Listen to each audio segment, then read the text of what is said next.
একটা পাগল হাতে রাখি নিয়ে ঘুরছে। তারও শখ হয়েছে কোনো বোন এগিয়ে এসে তার হাতে সেই রাখিটা বেঁধে দিক। কিন্তু আশপাশের সবাই সেই পাগলকে দেখে পালিয়ে যায়। স্কুলের ছোট্ট ছোট্ট বাচ্চারাও পাগলকে দেখে দূরে সরে যায়। তাদের মধ্যে একটা ছোট্ট বোন কিছুটা সাহস সঞ্চয় করে পাগলের কাছে এসে তার বাড়ানো হাত থেকে রাখিটা নিয়ে পাগলের হাতে বেঁধে দেয়। পথ চলতি মানুষ মুগ্ধ হয়ে দেখে সেই সুন্দর দৃশ্য। কেউ একজন ভিডিও করে সোশ্যাল মিডিয়ায় ছাড়লে মুহূর্তে ভাইরাল হয়ে যায় এই ভিডিওটি।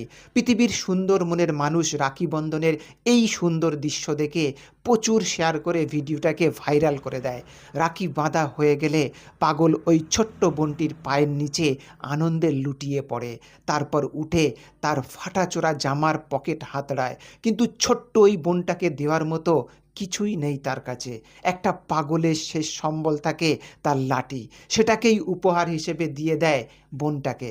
পাগল হোক বা ভবঘুরে, তার বুকের মাঝেও আছে একটা ছোট্ট প্রাণ। সেই প্রাণেও আছে ছোট্ট বোনের হাতে রাখি বাঁধার শখ। তাই রাস্তাঘাটে বোন না থাকা কোনো দাদা বা ভাই যদি হাতটা বাড়িয়ে দেয়, তোমরা বোনেরা রাখি পরিয়ে ভাই বোনের বন্ধনটাকে শক্ত করে বেঁধে দিও।